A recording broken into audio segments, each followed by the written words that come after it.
हरे कृष्णा। आइए आज हम अपने सत्र का शुरुआत करते हैं मंगलाचरण के साथ। ओम अज्ञानतिमिरन्धस्य ज्ञानञ्जनाशलाकया चक्षुरुन्मिलितं येन तस्मै श्रीगुरुवे नमः। श्रीचैतन्यमनोभीष्टं स्थापितं येन भूतले स्वयं रूप कदा मह्यं ददाति स्वपदान्तिकं। वन्देऽहं श्रीगुरो श्रीयुतपदकमलं श्रीगुरुं वैष्णवांश्च श्रीरूपं साग्रजातं सहगणरघुनाथान्वितं तं सजीवं साद्वैतं सावधूतं परिजनसहितं कृष्णचैतन्यदेवं श्रीराधाकृष्णपादान् सहगणललिता श्रीविशाखान्वितांश्च। हे कृष्ण करुणा सिंधो दीनबंधो जगत्पते गोपेश गोपिका कांत राधा कांत नमोस्तुते। तप्त कांचन गौरांगी राधे वृंदावनेश्वरी वृषभानुसुते देवी प्रणमामि हरिप्रिये। वाञ्छाकल्पतरुभ्यश्च कृपा सिन्धुभ्यैव च पतितानां पावनेभ्यो वैष्णवेभ्यो नमो नमः। नमो विष्णुपादाय कृष्णप्रेष्ठाय भूतले श्रीमते भक्तिवेदान्त स्वामिनिति नामिने। नमस्ते सारस्वते देवे गौरवाणी प्रचारिणे निर्विशेष शून्यवादी पाश्चात्यदेशतारिणे। जय श्री कृष्ण चैतन्य प्रभु नित्यानंद श्री अद्वैत गदाधर श्रीवासादि गौर भक्त वृंद। हरे कृष्णा कृष्णा कृष्णा हरे हरे हरे राम राम राम हरे हरे। मूकं करोति वाचालं पंगुं लंघयते गिरिं यत्कृपातमहं वन्दे श्रीगुरुदीनतारिणं परमानन्दमाधवं श्रीचैतन्येश्वरम्। ॐ नमो भगवते वासुदेवाय। ॐ नमो भगवते वासुदेवाय। ॐ नमो भगवते वासुदेवाय। नारायणं नमस्कृत्यं नरं चैव नरोत्तमं देवीं सरस्वतीं व्यासं ततो जयमुदीरयेत्। नष्टप्रायेषु भद्रेषु नित्यं भागवत सेवया भगवती उत्तमा श्लोके भक्तिर्भवति नैष्टिकीः। हरे कृष्णा। आप सभी का हार्दिक अभिनंदन है, हार्दिक स्वागत है आज का श्रीमद् भागवतम कथामृतम में। पिछले 3 सत्र से हम भरत महाराज की कथा सुन रहे हैं और आज वो समापन की तरफ है। और आज के जो 2 चैप्टर हैं, चैप्टर 7 से हमने भरत महाराज की कथा सुनी थी। 7, 8, 9 में भरत महाराज के जन्म के बारे में बताया, कैसे वो राजा थे पूरे पृथ्वी के।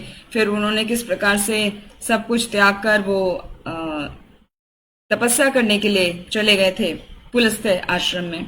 फिर वहां पर उनको एक हिरण के बच्चे के साथ उनको अटैचमेंट हो गया था और उसी के चिंतन में उनका शरीर उन्होंने छोड़ दिया, तो उनको एक हिरण का शरीर मिला। अगला जो जन्म हुआ उसमें हिरण का उनको शरीर मिला। और वो जब हिरण के शरीर में थे, क्योंकि उन्होंने पहले वाले जब वो जब वो भरत के रूप में थे तो उन्होंने बहुत भक्ति की थी, तो उनको हिरण के शरीर में अपना पुराना जन्म का सब याद रहा। तो फिर वो वापस से पुलस्त्य आश्रम में आ गए, जहाँ पर वो अपनी माँ के साथ रहते थे। वो आश्रम को छोड़ के वो पुलस्त्य, जहाँ पर ऋषि सब तपस्या करते थे, वहीं पर आ गए। और वहां पर आके उन्होंने उन ऋषियों का संग लिया। तो जब उन्होंने हिरण का शरीर छोड़ा तो उनको वापस से एक ब्राह्मण के घर में जन्म मिला, जो ब्राह्मण बहुत ही पायस थे, अंगिरा ऋषि के उसमें आते थे, वंशज में आते थे।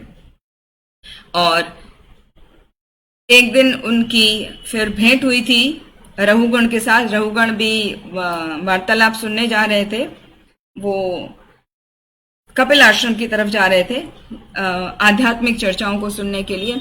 और जब वो पालकी में जा रहे थे, उनकी पालकी के लिए एक व्यक्ति की जरूरत पड़ी, और उनके जो कहार थे उन्होंने जड़ भरत को ढूंढ लिया था। तो जड़ भरत जब उनका पालकी चला रहे थे तो वो ध्यान रख रहे थे उनके पैर के नीचे कोई चींटी ना आ जाए। तो उनका पालकी बहुत हिल रही थी, तो वो बहुत डिस्टर्ब हो गए। और डिस्टर्ब होने से उन्होंने जो अंदर राजा रहुगण बैठे हुए थे, उन्होंने डांटा उनको, जड़ भरत को डांटा, जो कहार के रूप में उनका पालकी ढो रहे थे। जब डांटा, बहुत बुरी तरीके से डांटा, तो वहां पर पिछले अध्याय में हमने देखा था कि वो उनको बोल रहे हैं, समझा रहे हैं कि आप शरीर और आत्मा, मैं शरीर हूं, आप जो कह रहे हो वो मेरे शरीर को कह रहे हो, जबकि मैं एक आत्मा हूं, मैं एक आत्म साक्षात्कार व्यक्ति हूं। तो जब उन्होंने ऐसा बोलना शुरू किया था तो रहुगण वो बहुत प्रभावित हो गए उनकी बात सुन के। वो तुरंत पालकी से नीचे उतरे और उनको प्रणाम किया और उनसे कहा कि आप मुझे ज्ञान की बातें बताइए। हाँ, आत्म साक्षात्कार का अर्थ क्या है, वो कैसे किया जा सकता है, तो उसकी बातें बताइए।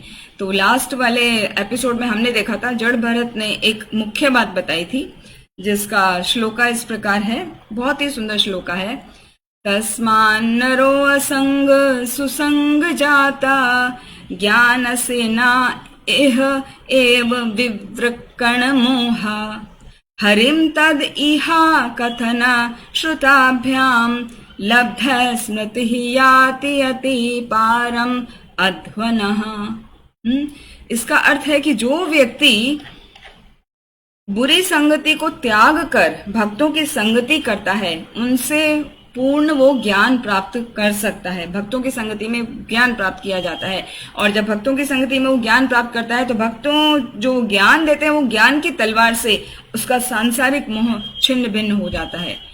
और भक्तों की संगति में रह के वो श्रवण कीर्तन करता है, जो उसके अंदर भक्ति भाव है, जो सुप्त अवस्था में कृष्ण भावना सबके अंदर होती है, हृदय में वो जागृत हो जाती है और वो परम धाम जाने के योग्य बन जाता है, यदि वो लगातार इसी तरह भक्ति करता रहे।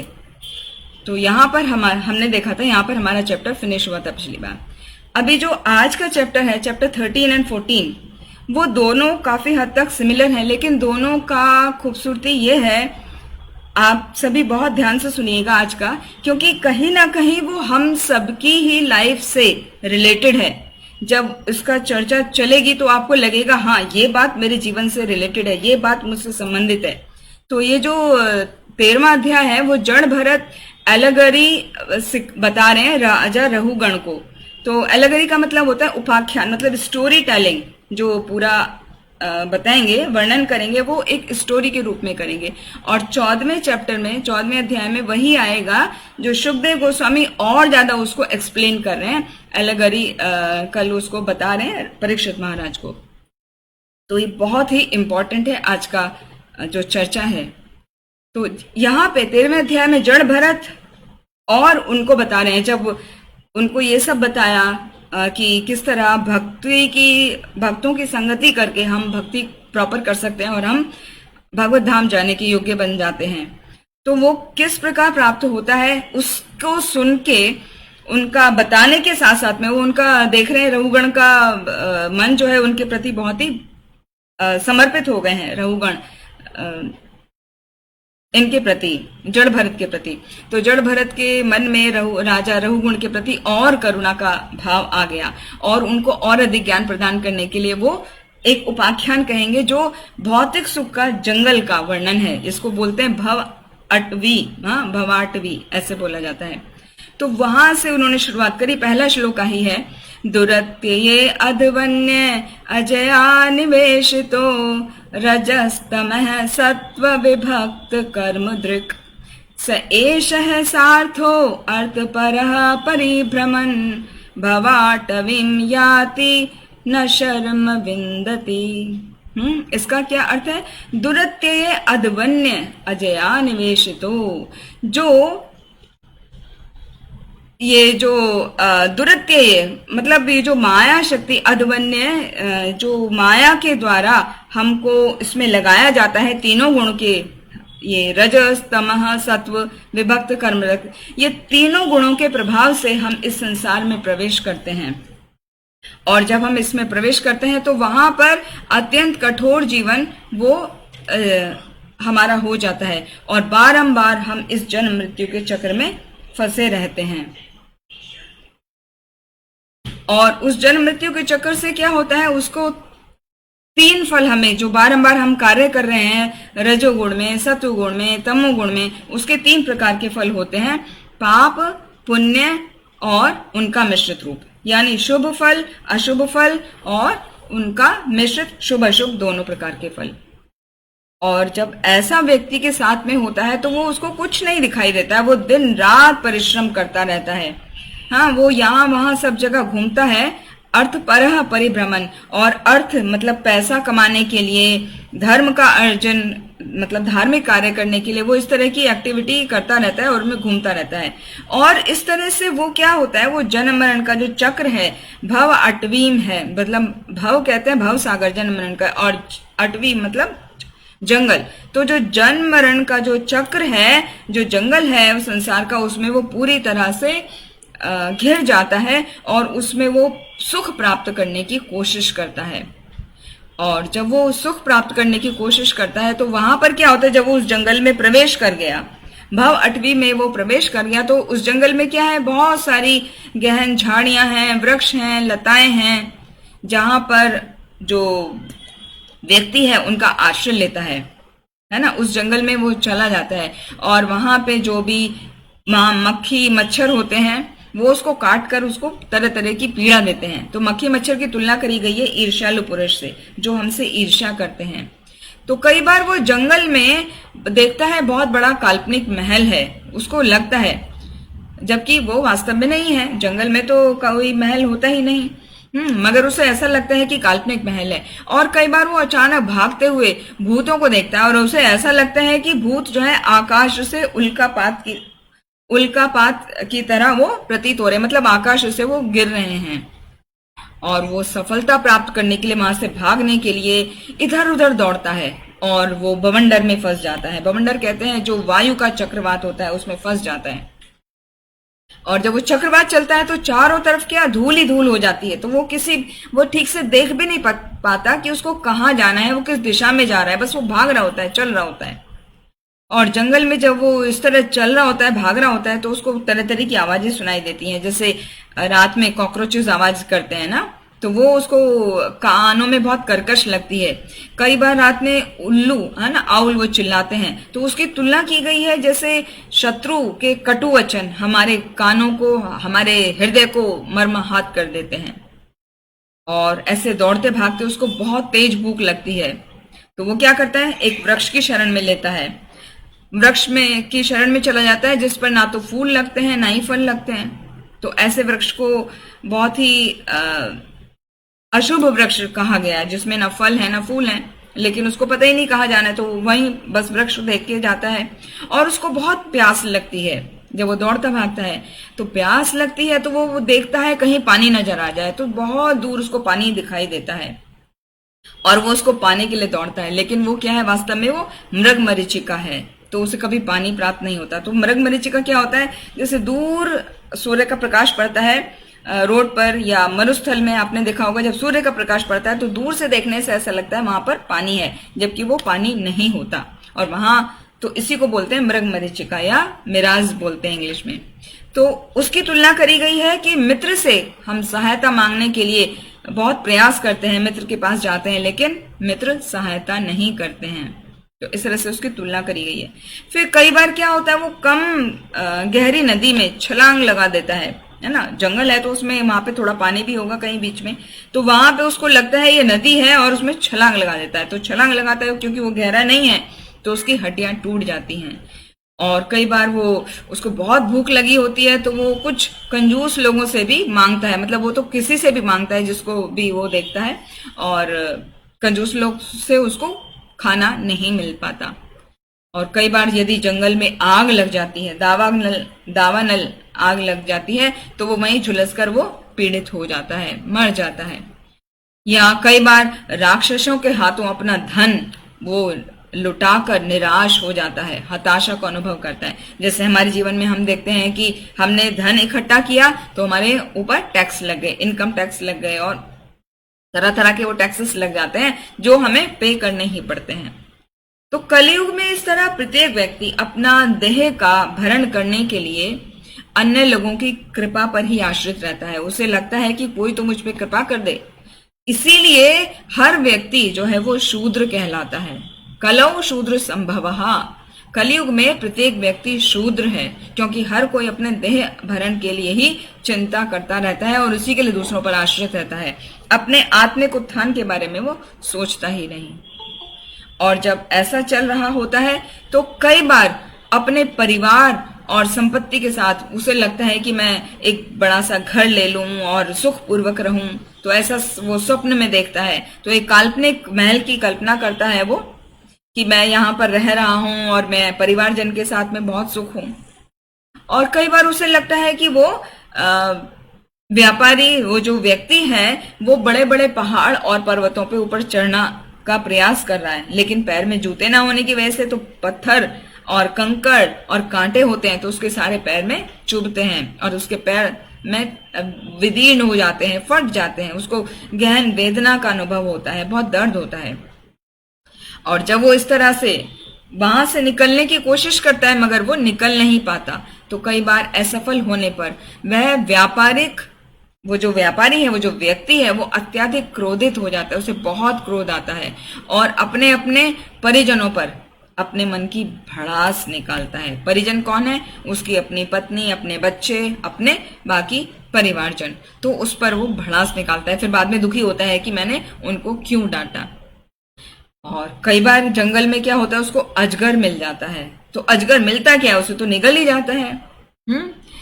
और कई बार उसे लगता है कि विषैले सांप उसको डसने के लिए आए हैं। तो जब वो सांप डसते हैं तो क्या हो जाता है, व्यक्ति अनकॉन्शियस हो जाता है, अचेत हो जाता है। और जब वो अचेत हो जाता है तो उसको कुछ दिखता नहीं है। तो वो अंधों की तरह यहाँ वहां चलता है। तो यदि वो चलने की आगे कोशिश करता है तो एक अंधा कुआं जिसको बोलते हैं, वो जिसमें पानी नहीं होता है, वो सूखा है, जो घास से ढका होता है, उसमें वो गिर जाता है। तो इस तरह तरह की वो जंगल में विपदाओं का सामना करता है। और कई बार वो वृक्षों पर जो मधुमक्खी के छत्ते होते हैं ना, उनसे शहद बटोरने का प्रयास करता है। तो शहद बटोरने के स्थान पर मधुमक्खियां क्या करती हैं, उस पर आक्रमण कर देती हैं। जैसे हम देखते हैं कि हम शहद का छत्ता तोड़ते हैं तो बहुत ध्यान पूर्वक तोड़ना पड़ता है, मक्खियों को पहले धुआं करके हटाना होता है, वरना वो सारी मक्खियां शहद का छत्ता जो तोड़ता है उसी व्यक्ति पर आक्रमण कर देती हैं। और जब आक्रमण कर देती हैं तो बहुत पीड़ा होती है।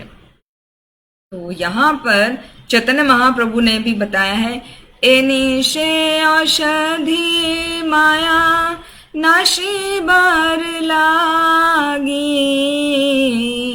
हरि नाम महामंत्र लाओ तुमी मागी, जीव जागो जीव जागो। ऐसे कठोपनिषद में भी बताया गया है, उत्तिष्ठत जागृत प्राप्य वारान्य बोधत।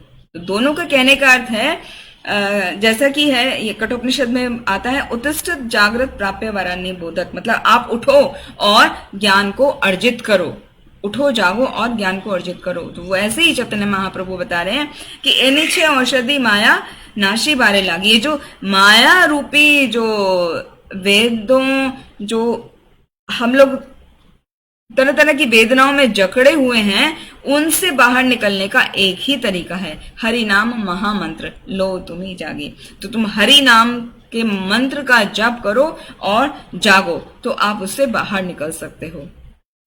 फिर उस स्थिति को, जंगल की स्थिति को और आगे बताया कि कई बार वो व्यक्ति जो जंगल में प्रवेश किया हुआ है उसको बहुत ठंड लगती है, या गर्मी के समय में बहुत गर्मी लगती है, या भयंकर तूफान आ जाता है, मूसलाधार वर्षा होती है, तो उससे वो अपने आप को बचा नहीं पाता, तो उसको बहुत ही गहन आंतरिक व्यथा का अनुभव होता है, वो बहुत परेशान हो जाता है। और कई बार उसके पास पैसा नहीं होता है, तो उसको परिवार के साथ सुख भोगने के लिए एक अच्छा घर भी नहीं बना पाता, दूसरों से पैसा मांगता रहता है, और दूसरा उसे पैसा नहीं देते तो वो क्या करता है, वो उधार लेता है, और उधार लेता है तो वो कर्जा नहीं चुका पाता, कर्जा ना चुका पाने के कारण वो फिर चोरी करने लग जाता है, और चोरी करते समय यदि वो पकड़ा गया तो उसकी बहुत इंसल्ट होती है, उसका अपमान होता है, उसकी पिटाई होती है। तो इस तरह से वो एक के बाद एक के बाद एक के बाद एक दुखों के गर्त में गिरता चला जाता है। और धन से संबंधी लेन देन के कारण उसके जो पारस्परिक संबंध हैं आपस में, जो परिवार के बीच में, वो ही सब उसके शत्रु बन जाते हैं। कोई भी उसको पसंद नहीं करता है, क्योंकि वो उसके पास पैसा भी नहीं है, तो ऐसी स्थिति आ जाती है।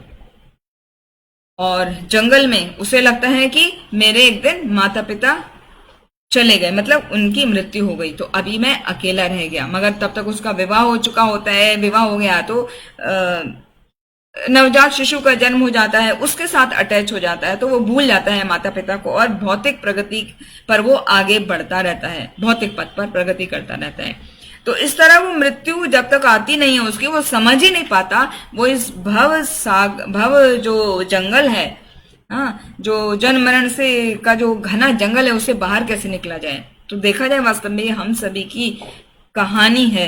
एक तरीके से कहीं ना कहीं हम इससे रिलेट करते हैं कि हमको पता ही नहीं चल पाता कि इस जीवन का उद्देश्य क्या है और इससे कैसे बाहर निकला जाए। हमारा जन्म होता है, पढ़ाई करते हैं, बड़े होते हैं, शादी होती है, फिर परिवार की वृद्धि होती है, फिर बच्चों की देखभाल करते हैं, फिर उनका शादी करते हैं, फिर उनके बच्चे होते हैं, फिर वो इसी चक्र में लगे रहते हैं। देखा जाए तो हर परिवार में यही एक ही स्टोरी चल रही होती है कि शादी हुई, बच्चे हुए, बच्चों को बड़ा किया, फिर बच्चों की शादी हुई, फिर उनके बच्चे हुए, फिर तो इस तरह से पूरा जीवन जब तक मृत्यु नहीं आ जाती है समझ ही नहीं पाते। वो केवल तभी समझ पाते हैं जब वो गुरु के संग में आते हैं, भक्तों के संग में आते हैं, तभी वो समझ पाते हैं। तो उस स्थिति का और आगे वर्णन करा गया है कि कैसा लगता है उसे। ऐसा लगता है पत्नी और बच्चों की आवाज, जैसे चिड़िया चहचहा रही हैं, जंगल में चिड़िया चहचहाती है तो वो आवाज बड़ी अच्छी लगती है ना, लेकिन जब शेर की दहाड़ सुनता है, शेर की दहाड़ की तुलना करी गई है मृत्यु से, तो शेर की दहाड़ सुनता है तो वो डर जाता है। तो उसे क्या लगता है, जो छोटे मोटे पक्षी हैं जैसे सारस हैं, बगुले हैं, गिद्ध हैं, उनसे वो मित्रता कर लेता है, मतलब उनसे ही अपने आप को बहलाने की कोशिश करता है। तो उसकी तुलना की गई है कि वो बोगस गुरु के पास जाता है, जो भी उसे मिलता है उसी को अपना गुरु समझ लेता है और उसी के पीछे चलता है, उसी को फॉलो करता है। लेकिन कुछ समय बाद उसको पता चलता है कि वो तो बोगस गुरु है, हाँ, वो व्यर्थ गुरु है, वो सतगुरु नहीं है। तो वो धोखा खाता है तो फिर उसको लगता है कि मुझे भक्तों का संग करना चाहिए। लेकिन भक्तों के संग में क्या होता है, उसको तरह तरह के निर्देशों का पालन करना पड़ता है, और निर्देशों का पालन करना उसको अच्छा नहीं लगता है ना, क्योंकि फ्री जीवन बिताना चाहते हैं। तो जब निर्देशों का पालन करना अच्छा नहीं लगता तो वापस से उन्हीं जो उसका तथाकथित साधु जो थे, जो बोगस गुरु थे, उन्हीं लोगों के संग में वापस से वो पहुंच जाता है, क्योंकि वहां पे कोई नियम नहीं है, तो उन्हें लगता है यही अच्छा है। तो इस तरह वो अपनी स्मृति खो बैठता है कि क्या करना है क्या नहीं करना, वो कुछ भी उसको याद नहीं रहता और वो उसमें फंसता चला जाता है, और धीरे धीरे एक दिन उसकी मृत्यु उसके निकट आ जाती है। और इस प्रकार वो अपनी इंद्रियों के वशीभूत होकर बंदर के समान, बंदर से तुलना की गई है यहाँ पर उस व्यक्ति की, मतलब सभी की, जो बंदर के समान एक शाखा से दूसरी शाखा पर छलांग लगाता रहता है। और क्या करता है, वो कई बार वो पर्वतों की गुफाओं में चला जाता है, और वहां पे गुफाओं में क्या मिलते हैं, बड़े बड़े हाथी होते हैं, तो उनसे वो डर जाता है। और कई बार वृक्ष की शाखाओं में जैसे बंदर फंस जाता है ना, तो ऐसे वो फंस जाता है, उसको समझ ही नहीं आता कि इसमें जटिल परिस्थिति से मैं किस तरह बाहर आऊं। तो वो जो गृहस्थ जीवन है उसी में उसको लगता है यही सबसे ज्यादा सुखी जीवन है, तो उसको स्वीकार कर लेता है। और यही ये जो भौतिक आसक्ति है यही उसका स्वभाव बन जाती है। लेकिन जब उसमें कष्ट पाता है फिर उसे लगता है कि मुझे भक्तों का संग करना चाहिए, गुरु के पास जाना चाहिए। फिर वहां थोड़े कठिन निर्देश नियमों का पालन करना होता है, तो फिर वापस वो उसी में आ जाता है। तो इस तरह भोग त्याग भोग त्याग भोग त्याग करके वो पेंडुलम की तरह, जैसे घड़ी का पेंडुलम होता है ना, लेफ्ट राइट, ऐसे वो भोग त्याग के चक्र में फंसा ही रहता है। और वो ये ऐसा होता है उसका भौतिक आसक्ति के कारण कि अभी अच्छा लग रहा है तो सुखी है ना गृहस्थ जीवन में, फिर थोड़ा सा कष्ट आया तो अभी वो गुरु की खोज में जाएगा, भक्तों की खोज में जाएगा। वहां कुछ दिन अच्छा रहेगा, फिर लगेगा यहाँ के नियम बहुत कठोर हैं, बहुत कठिन है, वापस से अपना जीवन में आ जाएगा। फिर वहां पे कष्ट होगा, वो जीवन अच्छा था, वहां चला जाएगा। तो इस तरह वो लगातार पेंडुलम की तरह अपना जीवन को व्यतीत करता है। और इस प्रकार वो माया शक्ति के चंगुल से अपने आप को बचा नहीं पाता। और भौतिक ये जो सृष्टि है, जो जंगल है भौतिक सृष्टि का, उसमें भटकता ही रहता है। कब तक? जब तक उसका अंतिम समय नहीं आ जाता। अंतिम समय तक वो अपने उद्देश्य को जान ही नहीं पाता। तो अब लास्ट में जड़ भरत उसको समझाते हैं कि महाराज रघुगण, आप भी इसी माया शक्ति का शिकार बने हुए हैं। आप इस बात को समझिए, क्योंकि आप इसी भौतिक इंद्रिय के मार्ग पे चल रहे हैं। और मैं आपको एक परामर्श देना चाहता हूं, वो क्या कि आप अपना राजसी पद का त्याग कर दें और ये जो भक्ति है, भगवान की भक्ति, उससे अपने ज्ञान की तलवार को पैना करो, जिससे वो इंद्रिय विषय के प्रति जो आपकी आसक्ति है आप उसको काट सकें, है ना।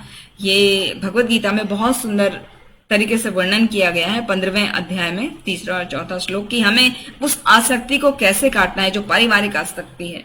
न रूपमस्य है तथोपलभ्यते नान्तो न चार्दिन न च संप्रतिष्ठा अश्वत्थमेनं सुविरूढ़ मूलम असंग शस्त्रेण दृढ़ेन छित्त्वा। असंग शस्त्रेण दृढ़ेन छित्त्वा, तो असंग शस्त्र मतलब विरक्ति के शस्त्र से उसको हमें काट डालना है। फिर क्या करना है? ततः पदम तत्परिमार्गितव्यम यस्मिन् गता न निवर्तन्ति भूया तमेव चाद्यं पुरुषं प्रपद्ये प्रसता पुराणी। तो इस तरह वो बताते हैं कि ये जो भौतिक आसक्ति का जो वृक्ष है ना, वो उसका मूल बहुत ही जकड़ा हुआ है। वो वृक्ष में हम सभी जकड़े में हैं और वो केवल विरक्ति के ही शस्त्र से काटा जा सकता है। और जब वो कट जाता है तभी हम भगवान की भक्ति कर सकते हैं। तो यहाँ पर वही बताया कि भक्तों के संग में आके ज्ञान की जो तलवार है उससे हम अपनी इंद्रिय आसक्ति को काट सकते हैं। Just minute.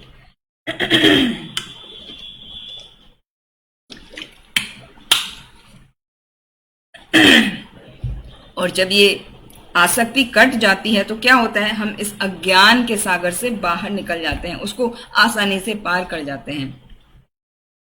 तो महाराज रघुगण कहने लगे कि इसमें तो कोई आश्चर्य नहीं लग रहा है, क्योंकि आप जैसे महाभागवत के चरणों का यदि जब हम संग लेते हैं, आपके चरण कमलों की धूली को हम अपने मस्तक पर लगाते हैं, तो हमें जो भी व्यक्ति ऐसा करता है उसे तत्क्षण शुद्ध भक्ति की प्राप्ति हो जाती है। और मात्र क्षणिक संग से ही समस्त संदेहों, मिथ्याओं, अहंकार और जो कुविवेक है वो सब कट जाते हैं। जैसे चैतन्य चरितामृत में आता है मध्य लीला में 22वें अध्याय का 54वां श्लोक, साधु संग सर्वशास्त्रे कय लव मात्र साधु संगे सर्व सिद्धि हय। कि साधु का संग करने से, सभी शास्त्रों में ऐसा बताया गया है कि साधु का संग लव मात्र मतलब एक क्षण का भी बहुत छोटा सा हिस्सा उसका हम साधु का संग करते हैं तो हमें सभी सिद्धियों की प्राप्ति आसानी से हो सकती है। तो ये सब भौतिक बंधन की जो जड़ें हैं वो सबको इससे काटा जा सकता है शुद्ध भक्ति के द्वारा। और ये जो शुद्ध भक्त और शुद्ध भक्ति है, उससे क्या होता है, जब हम उसके संग में आते हैं तो मंद बुद्धि यदि शिष्य भी है, मतलब किसी की बुद्धि बहुत शार्प नहीं है, कोई बहुत तेज दिमाग वाला नहीं है, तो भी उसको तुरंत आध्यात्मिक ज्ञान प्राप्त होता है। ये इतना आसान प्रोसेस है और ये कठिन भी है। तो जो पूर्ण रूप से समर्पित हो जाता है उसके लिए बहुत आसान है, और जो समर्पण नहीं करता उसके लिए वो अत्यंत कठिन है। दुरत्यया, बार बार ये वर्ड आता है, दुरत्यया मतलब अत्यंत दुर्गम है, अत्यंत कठिन है, इसको काट पाना आसान नहीं। तो ऐसा कह के वो बोले कि मैं आपके चरण कमलों में सादर प्रणाम करता हूं। तो सादर प्रणाम करने का बहुत ही सुंदर उन्होंने श्लोका बोला। नमो महदभ्य अस्तु नमः शिशुभ्यो नमो युवोभ्यो नम आवटुभ्यः ये ब्राह्मणा गाम अवधूत लिंगः चरन्ति तेभ्य शिवम अस्तु राज्ञाम। कि मैं, हे महापुरुष, आपको प्रणाम करता हूँ। केवल आप ही को नहीं, उन सभी महापुरुषों को प्रणाम करता हूं जो शिशु के रूप में, युवा के रूप में और बालक के रूप में यहां वहां पृथ्वी पर विचरण करते रहते हैं, जो विभिन्न प्रकार के वेशों में छिपे हैं, उनको पहचान पाना आसान नहीं है और वो सभी के कल्याण कार्य में लगे रहते हैं। मैं उनको प्रणाम करता हूं। तो ऐसे करके उन्होंने प्रणाम किया। जब प्रणाम किया तो वो और प्रसन्न हो गए जड़ भरत। हालांकि जड़ भरत के मन में राजा रहुगण ने जो अपमान किया था तो उनको बहुत असंतोष था, हृदय में उनका असंतोष की लहरें उठ रही थी। परंतु वे एक महान वैष्णव थे। तो महान वैष्णव का क्या कार्य होता है, उसका हृदय बहुत ही कोमल होता है, वो दूसरों के प्रति करुणा से भरा होता है, वो आराम से दूसरे को क्षमा कर देता है।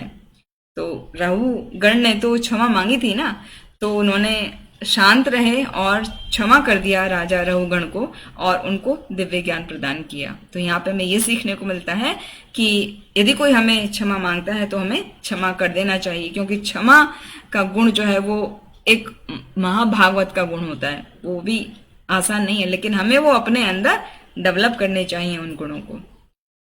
और इस प्रकार वो अपने अनादर को पूरी रूप से भूल जाते हैं और राजा को आशीर्वाद देते हैं, जिससे वो आशीर्वाद देके वो फिर वहां से चले जाते हैं। तो चले जाते हैं, वो पहले की तरह विचरण करने लगते हैं। तो यहाँ पर ये चैप्टर खत्म होता है। यहाँ पर महाराज परीक्षित सुखदेव गोस्वामी से पूछ रहे हैं, ये जो मेन स्टोरी है ना, ये पूरा सुखदेव गोस्वामी महाराज परीक्षित को सुना रहे हैं, पूरा भागवतम। तो यहाँ पर महाराज परीक्षित पूछ रहे हैं कि हे गुरुदेव, हे सुखदेव गोस्वामी, आपने जो जंगल में ये विचर रहा जो व्यक्ति है, वो व्यापारी, उसका दृष्टांत सुनाया मुझको, जो एलिगोरी के रूप में है ना, मतलब उपाख्यान के रूप में सुनाया है। तो बहुत ही सुंदर तरीके से आपने समझाया कि बद्ध जीव की क्या स्थिति होती है। लेकिन बुद्धिमान व्यक्ति तो इसके पीछे छिपी हुई शिक्षाओं को समझ जाएगा, लेकिन मेरा जैसा सामान्य व्यक्ति है उसको ये रहस्य में दृष्टांत जो बताया है उसको गिट्ठी को समझना थोड़ा सा कठिन लग रहा है। तो मैं आपसे निवेदन करता हूं, कृपया करके मुझे थोड़ा और स्पष्ट रूप से समझाइए। तो अभी 14वां चैप्टर शुरू होता है। वहां पे सुखदेव गोस्वामी कहते हैं, ठीक है, आपको मैं फिर से बताता हूं, आप ध्यान से सुनो। तो ये जो है, ये चैप्टर सुखदेव गोस्वामी परीक्षित महाराज को बता रहे हैं, सेम वही जो अभी एलिगोरी वहां पे पिछले चैप्टर में उन्होंने जड़ भरत ने राजा रघुगण को सुनाया, सेम वही है, लेकिन उसको और विस्तृत रूप से और स्पष्ट रूप से और आसान तरीके से समझा रहे हैं, जिससे उनके द्वारा हम सभी व्यक्ति समझ सकें। ये वास्तव में हमारे ही लिए है, तो हम सभी ध्यान देकर सुनेंगे। तो सुखदेव गोस्वामी ने उत्तर दिया कि ये जो व्यक्ति जिसके बारे में हम बात कर रहे थे, ये वास्तव में एक व्यापारी, एक बिजनेसमैन की है, हम जैसे एक आम आदमी की कहानी है जो पैसा कमाने के बारे में सोचता रहता है। तो कई बार वो क्या करता है, दूर देश जाता है या मार्केट जाता है, ऐसी जगह जाता है जहां पे सस्ती वस्तु मिले और शहर में अच्छे दाम पर बेचकर वो उनको धन कमाने की कोशिश करता है कि मैं ज्यादा से ज्यादा धन कैसे कमाऊं। और इस प्रकार वो अपने निजी लाभ के लिए, अपने लोभ के लिए कि मैं कैसे ज्यादा पैसा कमा लूं, ज्यादा फायदा कमा लूं ना, तो निजी लोभ के लिए वो इस भौतिक संसार में प्रवेश करता है। तो जिसकी तुलना जंगल से की गई है। तो हम सभी वही करते हैं ना, पैसा कमाने के लिए दूर जगह जाते हैं, वहां से कुछ लेकर आते हैं और उसको फिर अपना बड़े चढ़े दामों पर बेचते हैं। तो इस तरह वो भौतिक संसार में प्रवेश कर जाता है। और ये भौतिक संसार जो है भगवान की माया शक्ति का ही एक रूप है, माया शक्ति के ही द्वारा बनाया हुआ है। और वो व्यक्ति धीरे धीरे इतना नीचे गिर जाता है, उसमें इतना फंसता चला जाता है कि वो बाहर आने का मार्ग ही नहीं ढूंढ पाता। स्वतंत्र और भ्रमित जीवन जीते हुए, इको हो रहा है, भ्रमित जीवन जीते हुए वह विभिन्न प्रकार के शरीर प्राप्त करता है और एक के बाद एक, कभी कम तो कभी अधिक, उसको सुख दुख वो भोगता रहता है। तो सुख दुख भोगने का भी क्या प्रक्रिया है उसको समझेंगे। वो क्या करता है, व्यक्ति कमाया हुआ जो धन लाता है उसको वास्तव में भगवान का नाम का प्रचार प्रसार में उसको यूज करना चाहिए। लेकिन वो करता क्या है, अपना जो उसका मन अनियंत्रित है, जो उसकी इंद्रियां अनियंत्रित हैं, उन्हीं के भरण पोषण में या उन्हीं को इंद्रिय तृप्ति में ही वो पूरा अपना पैसा जितना भी लाता है वो कमा के वो उसमें लगा देता है ना। निरर्थक वस्तुओं को देखने, सूंघने, चखने, उन सब में वो पूरा पूरा लगा देता है। और हालांकि उसके परिजन, उसके पत्नी है, उसके बच्चे हैं, लेकिन वो क्या करते हैं, वो इस तरीके से बिहेव करते हैं जैसे जंगल में बाघ, लोमड़ी और भेड़िया, है ना। तो वो क्या करते हैं, वो सारा संपत्ति को लूट लेते हैं डिफरेंट डिफरेंट हाव भाव दिखा के और तरीकों से वो। तो इस प्रकार उसको कष्ट होता है। तो प्रत्येक वर्ष किसान खेत जोतता है तो वहां की सारी खरपतवार जो होती है ना, वीड्स, उनको निकाल के वो फेंक देता है। लेकिन खरपतवार का जो बीज उसमें रह जाता है ना सॉइल में, तो अगले वर्ष क्या होता है, वो पुनः फसल के साथ में अंकुरित हो जाता है। तो वो खरपतवार अगले साल फिर निकालना होता है। तो जिस प्रकार एक किसान है वो खेत जोतते वक्त खरपतवार निकाल रहा है, अगले साल वापस से वो बीज उसके रह गए उसको निकालता है, वापस उसको बार बार निकालने की जरूरत पड़ती है। इसी प्रकार हमारे हृदय में जो पारिवारिक सुख भोगने का जो बीज है वो कभी खत्म नहीं होता और वो बार बार अंकुरित होता रहता है। उसका एक और तुलना दी गई है, जैसे कपूर का पात्र है।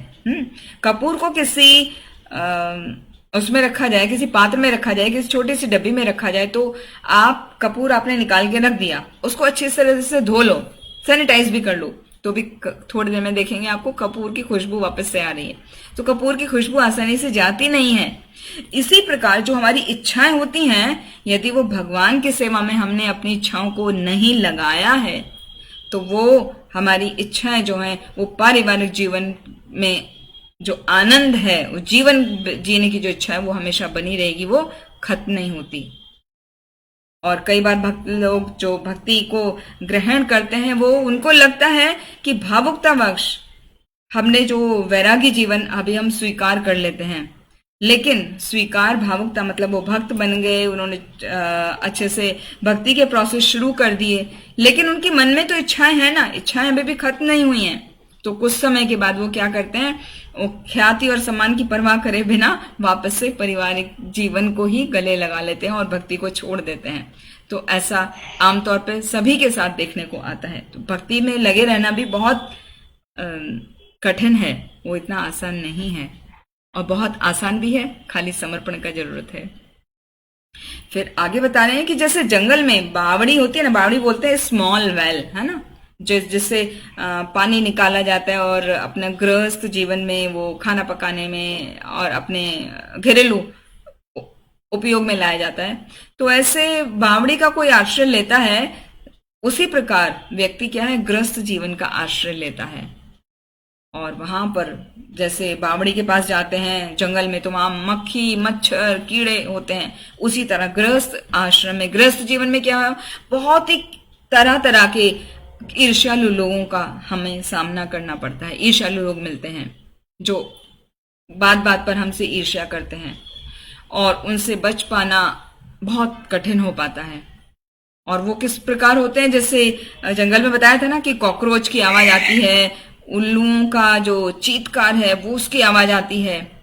तो उनकी तुलना की गई है जो पीठ पीछे निंदा करते हैं, हाँ, द्वेषी लोग होते हैं, आपके सामने कुछ और बोल रहे हैं और आपके पीछे कुछ और बोल रहे हैं, तो उससे तुलना करी गई है। तो हम सभी देखते हैं कि सभी के जीवन में इस तरह का वातावरण रहता है।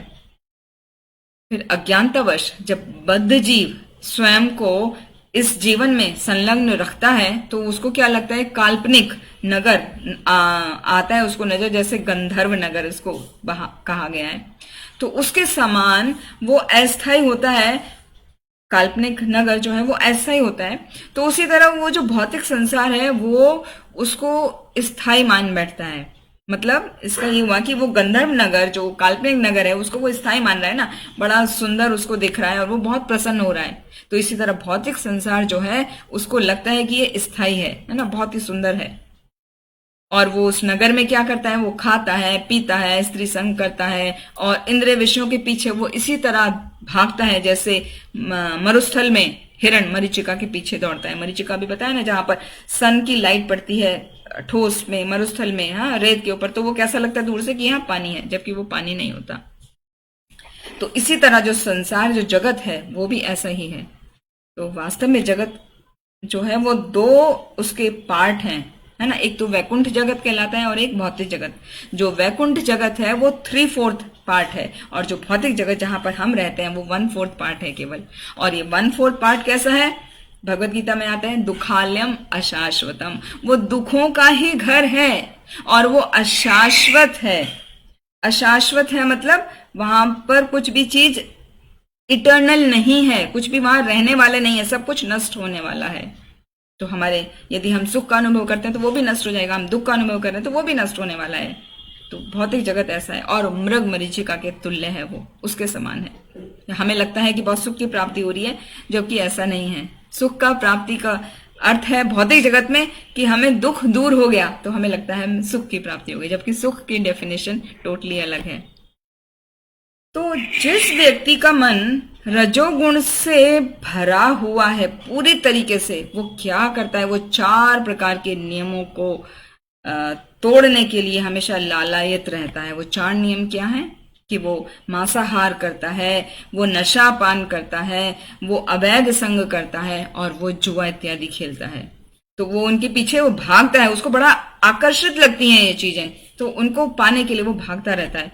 और परिणाम स्वरूप उसे क्या लगता है, सोना बहुत आकर्षित लगता है और सोने के रंग की जो भी चीजें हैं ना, पीले रंग की, बहुत आकर्षित हो जाता है उनसे और उसकी अपनी कामनाओं को पूरा कर सकता है ना सोने से। सोना तो काफी कीमती होता है। तो इस तरह से वो पागलों की तरह सोने के पीछे दौड़ता है। और जैसे ठंड से पीड़ित कोई व्यक्ति दलदल भूमि में आते हुए प्रकाश को आग समझकर दौड़ता है ना, जैसे मृग मरीचिका का वर्णन किया। इसी तरह दलदल जो जहां पर मड होती है वहां पे जब सूर्य का प्रकाश पड़ता है तो वो भी ऐसे लगता है दूर से देखने की वहां पर आग जल रही है। तो यदि कोई किसी व्यक्ति को ठंड लग रही है, ठंड से वो कांप रहा है, तो उसको उपाय होता है कि वो आग जलाए या जहां पे आग जल रही है वहां पे वो जाके बैठे। तो ऐसा व्यक्ति दलदल से जो भूमि से प्रकाश आ रहा है उसको आग समझ के उसकी तरह दौड़ता है। तो इस प्रकार वो हालत होती है ग्रस्त जीवन में हम सभी की, जो हम कोई भी समझ नहीं पाते। और जैसे बताया था कि जंगल में तूफान आता है, तो तूफान में क्या है, व्यक्ति अंधा हो जाता है, वो देख नहीं पाता उसको किस तरफ जाना है। उसी तरह जो काम आवेश में उसको कुछ दिखाई नहीं देता है, वो तरह तरह के नियमों का उल्लंघन करता है और अनैतिक रूप से वो भोग करता है।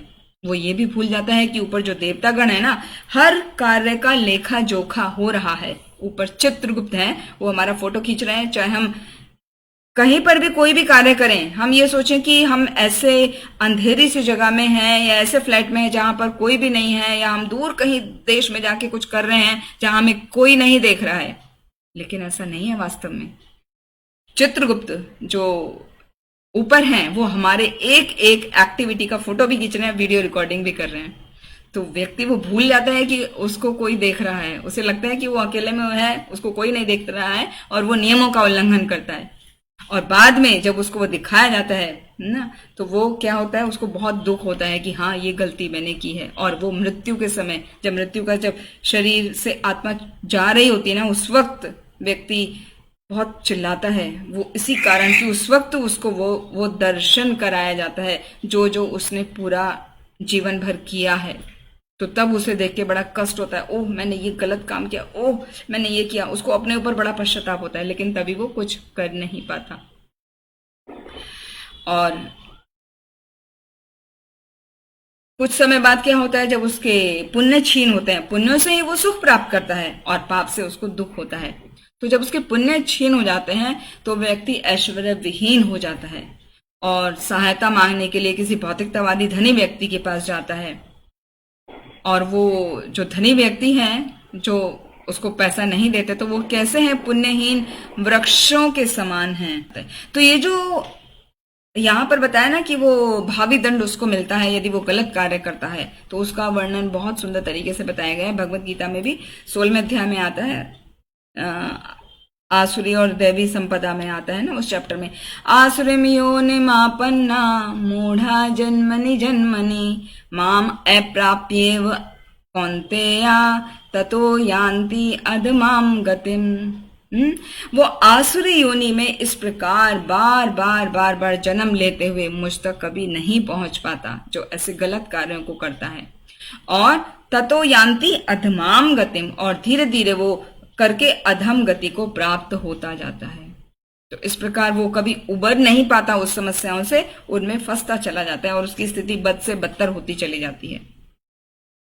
कई बार अपने कार्यों में बारंबार जब उसको असफलता मिलती है तो उसे लगता है कि इस संसार में इंद्रिय भोग करना व्यर्थ है, इससे कुछ नहीं मिलने वाला। तो उसको क्या होता है मन, कि चलो अभी कहाँ चला जाए, थोड़ा भक्ति करी जाए। लेकिन कुछ समय बाद क्या होता है, वो फिर से भक्ति को, वहां के कठोर नियम है उनको भूलने लगता है, उनसे परेशान हो जाता है ना, कठोर नियम को पालन करना आसान नहीं है। तो फिर से वापस वो शारीरिक चेतना में लौट आता है और भौतिक सुख के पीछे दौड़ने लगता है। जिस प्रकार मृग मरीचिका, मिराज कहा जाता है, मरुभूमि में पशु पानी के पीछे दौड़ता है, या आदमी भी उसको प्यास लगी है तो दौड़ता है, तो इस प्रकार उसकी हालत हो जाती है।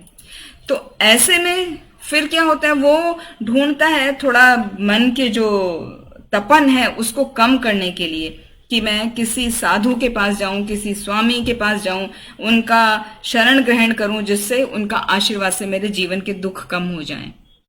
और इस प्रकार वो क्या करता है, वो बस जो भी मिलता है वो उसी के पास चला जाता है, अपना दिमाग का तो इस्तेमाल करता नहीं।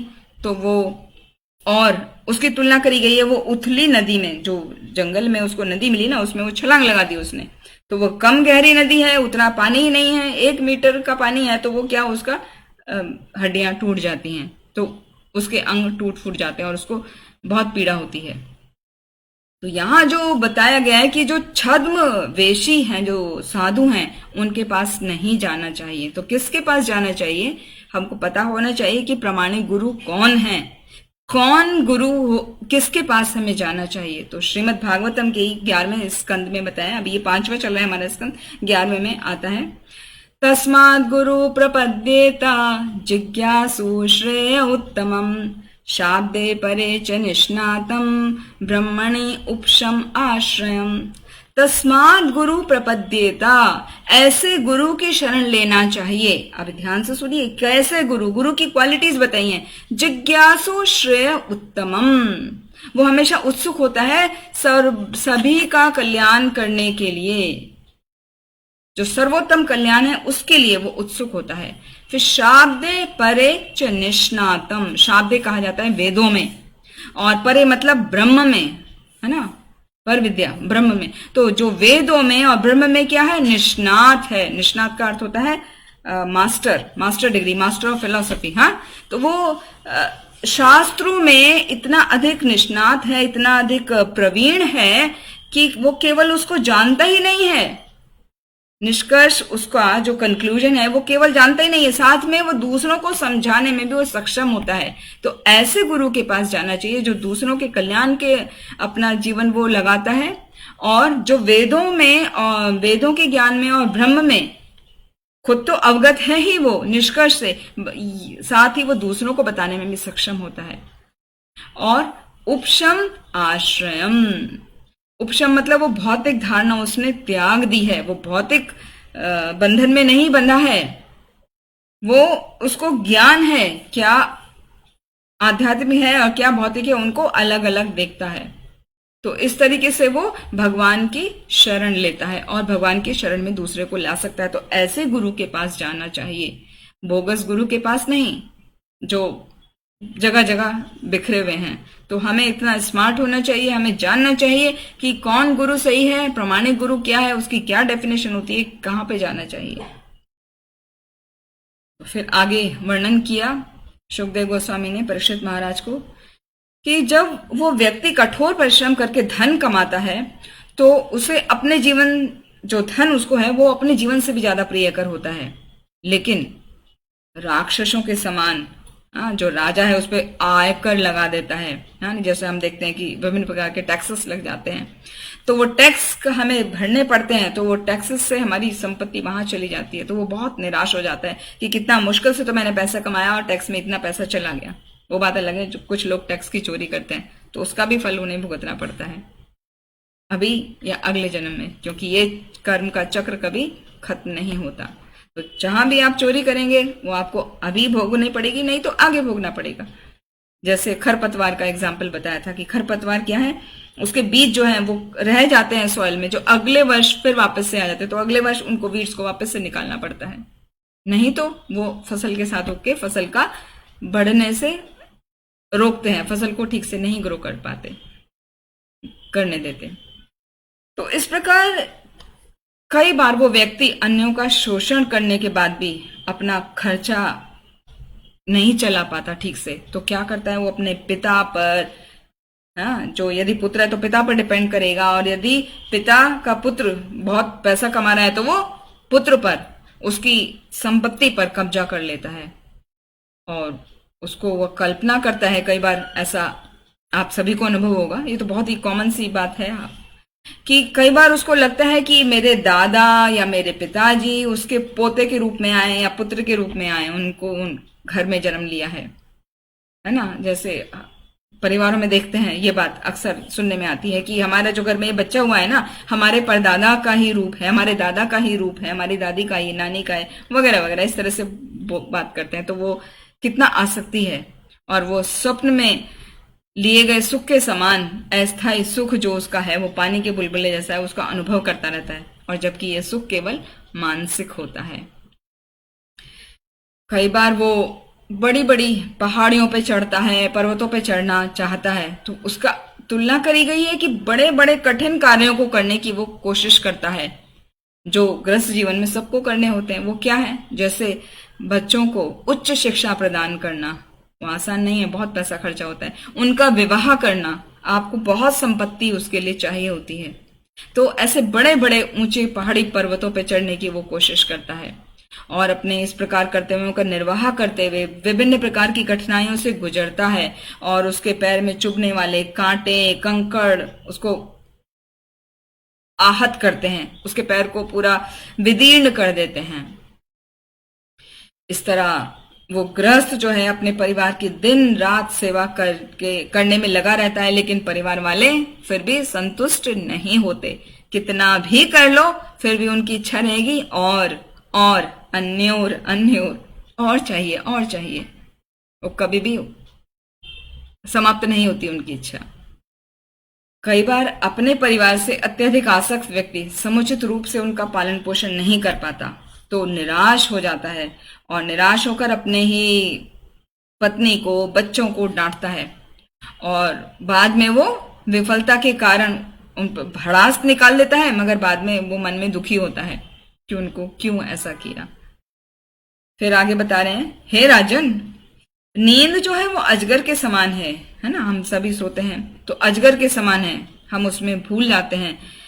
तो भौतिक जीवन रूपी जो जंगल में भटकने वाले लोग हैं वो सदैव इस अजगर द्वारा निगले जाते हैं, लेकिन जो भक्त होते हैं वो निद्रा पर भी अपना कंट्रोल रखते हैं। जैसे षड गोस्वामी अष्टक में हम देखते हैं ना, निद्राहार विहार का दिविजितो चात्यंत दीनो चयो राधा कृष्ण गुणास्मते मधुरिमा आनंद सम्मोहितो वंदे रूप सनातनो रघुयुगो श्री जीव गोपाल को।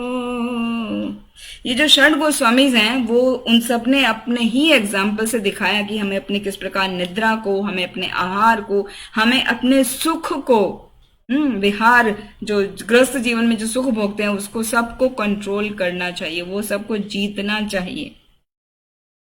तो व्यक्ति समझता है तो अच्छे से अपना जीवन बिता पाता है, वरना तो इसमें फंसा ही रह जाता है। और कई बार वो शत्रुओं के चक्कर में फंसकर, उनके चंगुल में फंसकर अपने प्रतिष्ठित पद से गिर जाता है। तो उन लोगों की तुलना की गई है सांपों से और अन्य प्राणियों से। जैसे हम कई बार देखते हैं कि हमारा प्रमोशन होने वाला है, लेकिन किसी ने हमारा बैड रिपोर्ट दे दी, कुछ गलत कह दिया, तो हमारा प्रमोशन रुक गया। तो इस तरह से हम लाइफ में भी देखते हैं बहुत आसानी से। इस तरह चंगुल में, शत्रुओं के चंगुल में फंसकर वो परेशानी का सामना करता है और भारी चिंता में वो उसको रात को ठीक से सो भी नहीं पाता, उसको नींद भी नहीं आती, और धीरे धीरे करके वो कुछ जो उसके सोचने समझने की शक्ति है ना, वो नष्ट होती चली जाती है। और जब वो ठीक से सोता नहीं है तो उसकी जो नेत्रों की ज्योति है वो भी धीरे धीरे कमजोर पड़ जाती है, उसको चश्मा आ जाता है, फिर नंबर बढ़ने लगता है, फिर प्रॉब्लम्स सभी को पता है। तो इसकी तुलना करी गई है कि वो अज्ञानतावश अंधे कुएं में गिर जाता है। और कई बार वो जो बद्ध जीव है वो भौतिक सुख जो है उसको भोगने के लिए क्या करता है, वो पर स्त्री गमन भी करता है। तो जब अवैध संग करता है तो उसकी तुलना करी गई है कि मधुमक्खी का छत्ता तोड़ने का प्रयास कर रहा है। तो क्या होता है, मधुमक्खियां उस पर आक्रमण कर देती हैं। तो इसी तरह जब वो पर स्त्री पुरुष गमन होता है तो उसके जो संबंधी होते हैं वो उसको आके बहुत प्रताड़ित करते हैं, अपमानित करते हैं। तो कई बार उसको लगता है कि वो बहुत धन खर्च करके भोग करे और किसी दूसरी स्त्री के पास जाता है, जैसे बार्स वगैरह में जाता है। तो वहां जाके वो देखता है उसने बहुत धन खर्च करा, लेकिन देखता है और कोई व्यक्ति आके उससे भी अधिक धन देके उस स्त्री को लेके चला गया। तो इस तरह से वो कुछ भी नहीं कर पाता और धन उसका ऐसे ही वेस्ट चला जाता है, व्यर्थ हो जाता है। वो भीख मांगता है, उधार लेता है, चोरी करने से भी वो नहीं हिचकिचाता, और पाप कर्म में संलग्न होकर वो इस जीवन में तो क्या, अगले जीवन में भी अनेक कष्टों को अपने प्रशस्त करता रहता है। उसका मार्ग, कष्टों का मार्ग प्रशस्त करता रहता है। और ये उसको तब तक समझ में नहीं आता जब तक वो भक्ति में नहीं लगता। जैसे भगवत गीता में बताते हैं, बहुनाम जन्मनाम अंते ज्ञानवान माम प्रपद्यते वासुदेव है सर्वमिति स महात्मा सुदुर्लभा। कि बहुत जन्मों के बाद, बहुत जन्मों के बाद जब व्यक्ति को ज्ञान प्राप्त होता है तो वो क्या करता है, वो मेरी शरण में आता है, मुझ वासुदेव की शरण में आता है, और वो बहुत ही दुर्लभ होता है। तो इस देह में हमको बोलने का, देखने का, सुनने का और सोचने का सब शक्तियां हैं, लेकिन ये सभी शक्ति जो हैं वो क्या है, वो भगवान से संबंधित होती हैं। और इन सभी का जो केंद्र बिंदु है हमारा प्राण है। प्राण है तभी तो हम ये एक्टिविटी कर पाते हैं, लेकिन ये व्यक्ति नहीं समझ पाता। वो जब तक नहीं समझ पाता जब तक वो भगवान की शरण में नहीं आता। वो किस तरह से जो भगवान की शरण में आता है वही समझ पाता है कि सभी चीजों का जो मूल है वो भगवान कृष्ण ही है, क्योंकि भगवान ही सर्वव्यापी हैं। तो इस तरह वो व्यक्ति पूरी ईमानदारी से काम तो नहीं कर पाता, तो धन का लेन देन में उसको पारस्परिक मनमुटाव होते हैं, संबंधों में बहुत ही क्लेश होता है। तो बड़े पैमाने पर जब विभिन्न राष्ट्र पारस्परिक आर्थिक संबंध स्थापित करते हैं तो उस समय भी वे एक दूसरे का शोषण करने का प्रयास करते हैं, और परिणाम होता है शत्रुता और युद्ध, है ना। जैसे हम देखते हैं कि दूसरे देशों में या बॉर्डर पे इस तरह लड़ाई होती है, तो कई बार जीव जो है वो दूसरे पर स्त्री पुरुष से आकर्षित हो जाता है, और उसको कई बार लगता है कि अपने पत्नी, अपने बच्चों की आवाज बड़ी मीठी लगती है ना, उनको सुनने के लिए वो हमेशा लालायित रहता है। और वो लेकिन विभिन्न प्रकार की कठिनाइयों का सामना करता है, लेकिन वो कभी भी ये विचार नहीं करता कि उससे कैसे आगे निकला जाए। तो जैसे बड़े बड़े राजनेता हम देखते हैं, सामाजिक नेता देखते हैं, देशभक्त देखते हैं, तो उनका जो देश है, उनकी भूमि है, उन्हें वो अपनी निजी संपत्ति समझते हैं और इस प्रकार वो युद्ध में लड़ते हैं, झगड़ते हैं और कई बार मृत्यु को प्राप्त हो जाते हैं। ये सब इनका कारण है अपना उनका अनियंत्रित मन और अनियंत्रित इंद्रियां। जब तक वो इनको नहीं जीत लेता तब तक वो आत्म साक्षात्कार के मार्ग को स्वीकार नहीं करता। तो मृत्यु की तुलना जंगल में शेर की दहाड़ के समान की गई है। जब व्यक्ति अपने समक्ष मृत्यु को देखता है तो क्या होता है, अपनी रक्षा के लिए दूसरे व्यक्ति को पुकारता है। तो वो पुकारने में कैसे लोगों को पुकारता है, जो काबिल नहीं है, जो उसकी हेल्प नहीं कर सकते, जो ढोंगी हैं, उनकी तुलना सारस, बगुले, कौओं, गिद्धों इनसे की गई है। और कई बार वो सबसे परेशान होकर कहाँ चला जाता है, ढोंगी गुरुओं के पास में, है ना।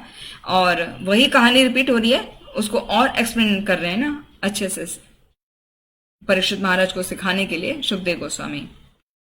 तो जब उनको धोखा मिलता है तो वो खरे भक्तों को ढूंढने का प्रयास करता है, जो अच्छे भक्त हैं। और वो अच्छे भक्त क्या होते हैं, जो वो बताते हैं कि शास्त्रों के आधार पर कैसे भगवान की सेवा करनी चाहिए, कैसे पूजा करनी चाहिए। लेकिन क्या होता है, दुर्भाग्यवश वो उसको जो नियम और निर्देश बताए जाते हैं उनका वो ठीक से पालन नहीं करता, क्योंकि उसको उसमें आनंद नहीं आता। उसको आनंद आता है वही, तो वो क्या करता है, वापस से बंदर के जैसा उसी अपने पुराने संग में लौट आता है। जो व्यक्ति भोगने में लगे हैं जीवन का, उन्हीं के संग में वापस से आ जाता है। क्योंकि ये जो जीवन का, जो भौतिक जीवन का महत्वपूर्ण कार्य क्या है, वो इंद्रिय भोग ही है। इसीलिए मनुष्य को कहा गया है बंदरों का वंशज। बंदर कैसे कि बंदर जो है एक वृक्ष से दूसरे पर छलांग लगाता रहता है, तो बद्ध जीव भी उसी प्रकार से एक शरीर से दूसरे शरीर में छलांग लगाता रहता है और अपने आप को वो जाल में फंसा लेता है। वो छलांग किससे लगाता है, उसको कभी भी सुख की प्राप्ति नहीं होती। उसे लगता है कि और बस और के चक्कर में वो उस जाल में फंसता चला जाता है। कई बार उसको विभिन्न प्रकार के रोग हो जाते हैं, तो उन रोगों से वो भयभीत हो जाता है, जैसे हाथी उसके सामने खड़ा हो, ऐसा उसको लगता है। और इस प्रकार वो भौतिक भोग के कारण वो स्वभावतः सभी एक दूसरे से ईर्ष्या करते हैं। और कई बार वो ईर्ष्यावश अपनी इच्छाओं का पूर्ति करने के लिए वो विवाह भी कर लेते हैं कुछ लोग।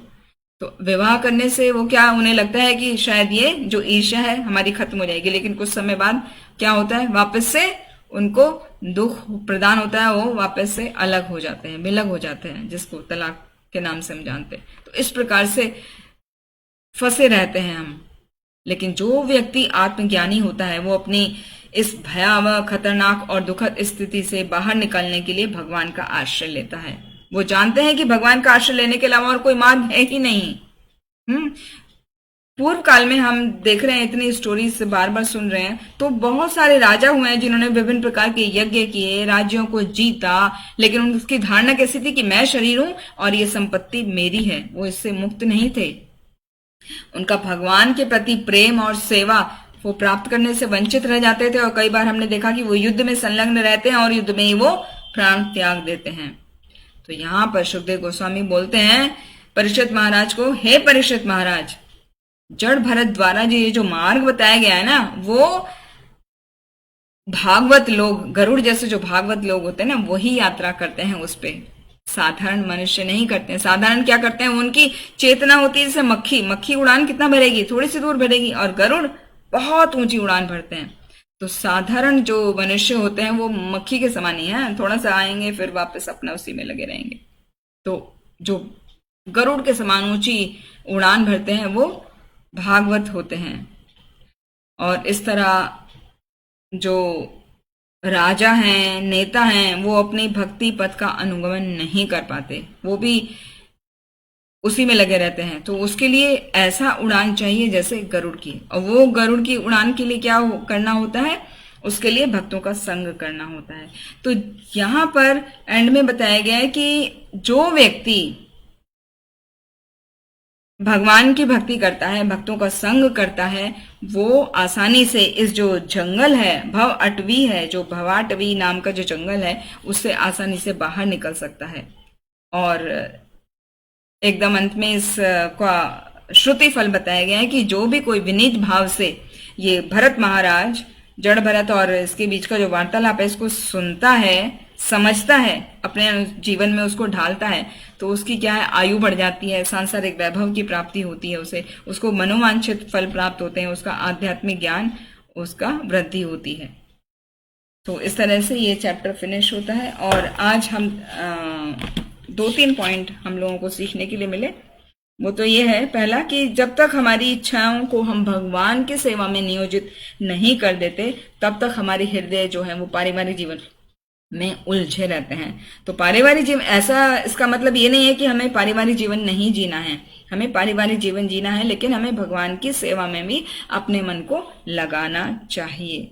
और ये तभी हो पाएगा जब हम भगवान के कथाओं का श्रवण और कीर्तन बार बार करेंगे। तो बार बार करने से कोई चीज पक्की हो जाती है। जैसे हमें एग्जाम में लिखना होता है तो कैसे होता है ना, बार बार उसको रिपीट करते हैं तभी याद रहता है। तो इसी तरह भगवान के कथाओं का, भगवान का गुण का, नाम रूप लीला गुण, उन सब का वर्णन हम बार बार सुनते हैं तो हमारा हृदय शुद्ध हो जाता है और हम भगवत धाम जाने के योग्य बन जाते हैं। इसी के साथ हम अपनी वाणी को यहीं विराम देते हैं। हरे कृष्ण। आप सभी का बहुत बहुत धन्यवाद।